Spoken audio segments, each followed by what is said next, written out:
The Dauntless.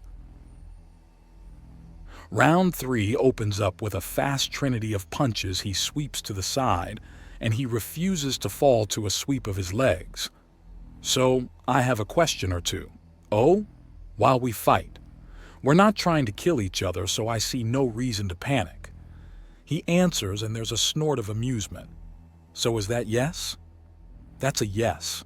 Ask away. Mahlon says, even as she tries an arm lock on the larger man, and he shows he knows exactly how to respond to it. He takes away her leverage and picks her up. No axiom needed, just strength. You hit like a truck. You're fast enough to dance around hypersonic projectiles and nimble enough to dodge direct attacks with them.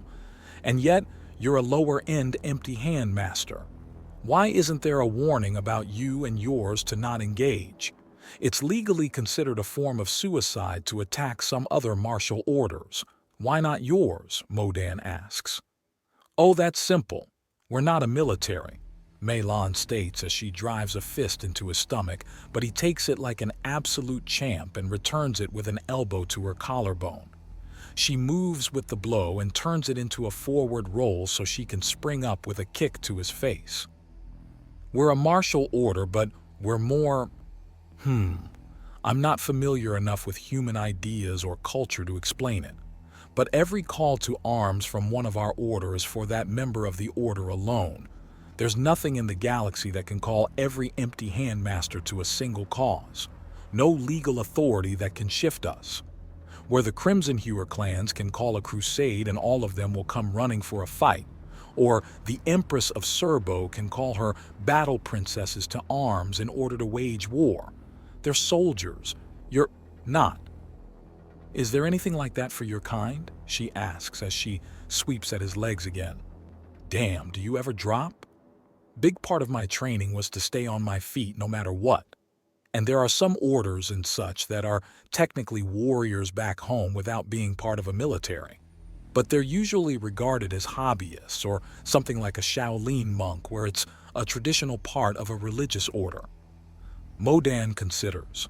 He had thought of the Gurkha at first, but they had moved en masse for war, so they wouldn't qualify even if they were close. Religious is close, but not accurate, Mahlon says as he angles himself so her next kick is more thrown off than parried or dodged. Her recovery is so fast that he's not sure she needed to recover from being put off balance at all. Interesting. What about the payment bit the weight and height in girdle? Modan asks. Old tradition. Before inflation brought things up to a level well beyond parity, paying a warrior their height and weight in girdle was a way to say no without saying no. Then some jokers proved they could pay it, Modan remarks as he lets out a flurry of punches and she weaves around them. But if you want to refuse, why not just refuse? More old traditions. We listen out to any honest plea for our strength. We don't kill without need, rarely ever if we can help it. She answers as she glides back and then rushes up and he dodges a double palm strike to the gut. Why do you keep going for my stomach? I like the abs, she remarks as she shifts the failed palm strike into a tackle with a flash of axiom to give it enough force to send Modan skidding backwards. Of course, even the meditative warrior has the thirst. Is there nothing about this galaxy that isn't horny? He taunts her. Oh, please. Complaining about that is just a sign that your species is prudish. There is literally nothing more natural and normal than mating. All things do it. Protesting against it is akin to arguing against gravity or complaining that light warms things. Absurd.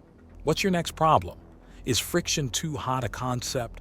Perhaps fluid dynamics is too wet and dank a subject matter? Mahlon argues back as she takes a stronger stance. Okay, fair. I know it's natural. But does everything have to come back to it? Why wouldn't it? You just admitted it's natural. It's normal. Why wouldn't things come back to the source of life and one of the greatest sources of pleasure out there? Mahlon asks, as Modan rushes and she doesn't even bother to dodge an obvious feint of a snap kick. one that suddenly becomes very real as her refusing to dodge makes him commit to the attack and send her staggering back a little. "You're holding back something absolutely over the top, aren't you?" I said, prudish and not repressed for a reason. Melan remarks as she closes the distance, aborts 2 attacks and then fakes out another 3 and smacks him across the face as he starts to grow confused. "And here's another big weakness of that silliness you were doing earlier. Mental strain. You had other brains doing almost all the work, but it's still too much." "Then I need to stop thinking," Modan remarks as he shoves her away and takes a deep breath. Melan raises an eyebrow, then smiles as his stance suddenly relaxes. Then he moves. No hesitation, no thought, and no indecision. Punches are dodged, but they're turned into grabs, and he has her by the lapels in seconds. She's sent flying across the arena, and she rights herself in midair to land nimbly. Modan doesn't chase, he doesn't pursue, but he does watch. His eyes are half closed as if part of him has gone to sleep. Perhaps it has. He's relaxed. Action without thought. "So now that you're just acting but not thinking, do you have any answer to my not doing anything? Can you fight an opponent that isn't triggering defensive reactions like that Mr. Tired Man?" she asks, and there's a smile from him. It's so genuine and sweet-looking that Melan's first instinct is to coo, and her second is outright followed as she turns to the side and flexes by sheer instinct. After all, if her image gets burned into his mind, he's on top of her in half a second, and his left fist hammers down like an avalanche, even as his right hand reaches for her neck. She slips away from both and blocks a backhand so strong she stumbles back regardless. He's on her again without giving her a heartbeat to catch her breath, and she's forced to weave between punches. There's nothing in the axiom. He's not projecting into it. He's not using it. But he's still big enough, strong enough, fast enough, and tough enough to have her on the back foot. Nothing in the axiom, nothing on his face, nothing in his body language. And this, students, is why we drill so much in close quarters combat, why we drill so much in general, a recovered Cenk announces as he walks back in. It becomes reflex. It becomes instinct. She can't read him because there's nothing to read. You may as well try to predict someone's heartbeat or digestive movements. By the time you're all finished, this will be how you can fight.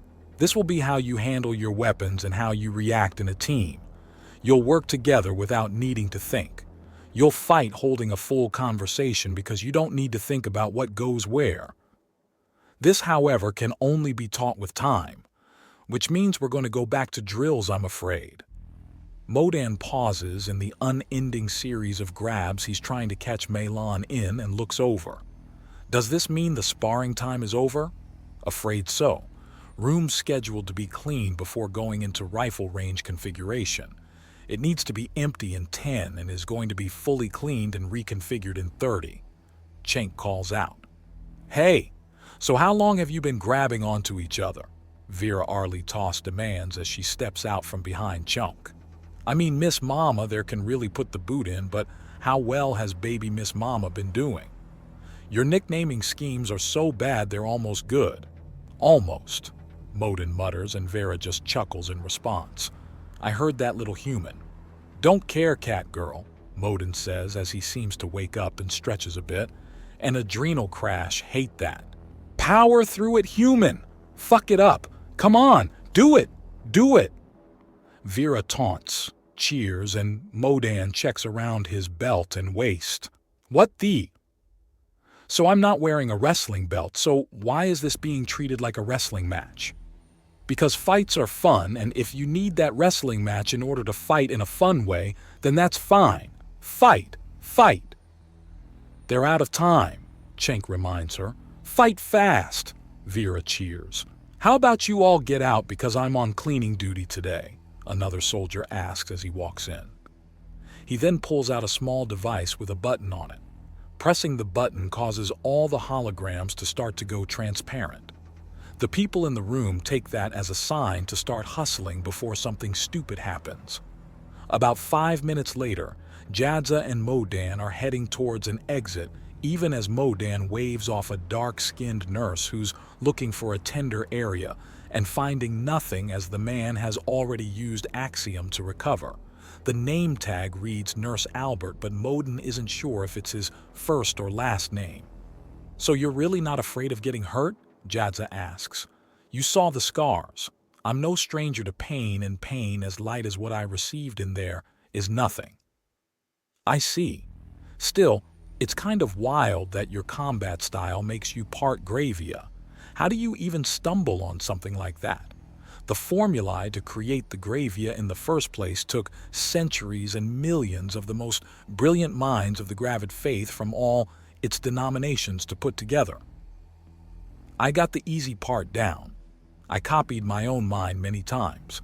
The hard part is keeping them alive, wanting to live and able to interact with the world beyond the data you give them.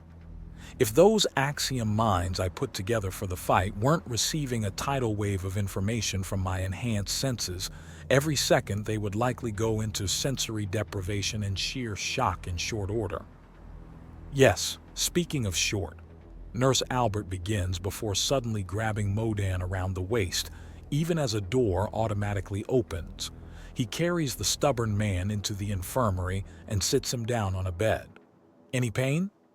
"No," Modan replies in a monotone. "There's no use fighting this, so he may as well get it over with." "Any pressure?" "No." "Any sensation of general lightheadedness?" "No." "Are you hungry?" "A little."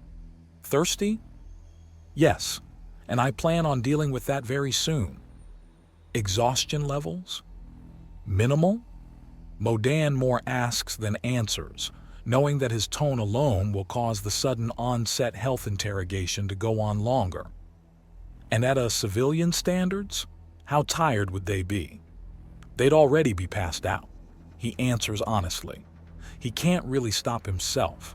A very large amount of training went into respecting those with legal and proper authority over you. And if you're in a clinic, hospital, or infirmary, then the practitioners outrank everything outside oncoming artillery. Does your exhaustion have a specific location, a general source, or is it an all-over sort of exhaustion? Nurse Albert demands as he prods all over Modan's back and finds no tender areas. "I feel like I just finished a heavy study session after drill," Modan replies. "Ah, general exhaustion, both physical and mental. You've already patched yourself up fairly thoroughly, so that's a job well done. Although I would have preferred it if you had waited until such a time that I could have cataloged and perhaps jumped on possible complications. Thankfully, that's a bullet we seem to have dodged." "Am I free to go, doctor?" "I'm still just a nurse. The doctorate won't be coming for another week. There are formal ceremonies and oaths after all." "Oh, how well did you graduate?" "Fourth highest in the batch," Nurse Albert boasts. "Well done." "If I watched my punctuation a little more clearly, I would have gotten third or better," Nurse Albert states. "Anyways, you're done. Any questions?" "Is the kidnapping of patient standard practice with the Undaunted?" Jadza asks. The entire show had been odd and amusing, but no one was panicking or acting out of sorts, so she just went with it. "Only for stubborn patients," Nurse Albert replies. "Is Albert your first or last name?" "Last, I'm Charles Albert." "How did that happen?" Modan asks. "When the British freed their slaves, many of them took the first name of their now former masters as the family name. A Sir Albert owned one of my ancestors," Nurse Albert states. "Oh, history's funny that way." "Wait, humans had slavery?" Jadza asks. "Tragically," Nurse Albert replies. "But you're so opposed to it. And that's why. We've seen the evil that reducing another to chattel can bring. Some of our kind even still try to do so, but all that have left cruel space? We can all agree on something at least. Are you escaping from slavers? No. They're weak and stupid on our home world. The problem is that they're practicing in places where they hold the legal power, and with limited resources and all sorts of political alliances, There's no way to just crusade and stomp on any and every government that uses slave labor, but sanctions can hurt them. That's not what I expected from humanity, Jadza notes. Maybe because the undaunted are a small slice of a varied species with a long history, Melan notes leaning into the room. Can we talk?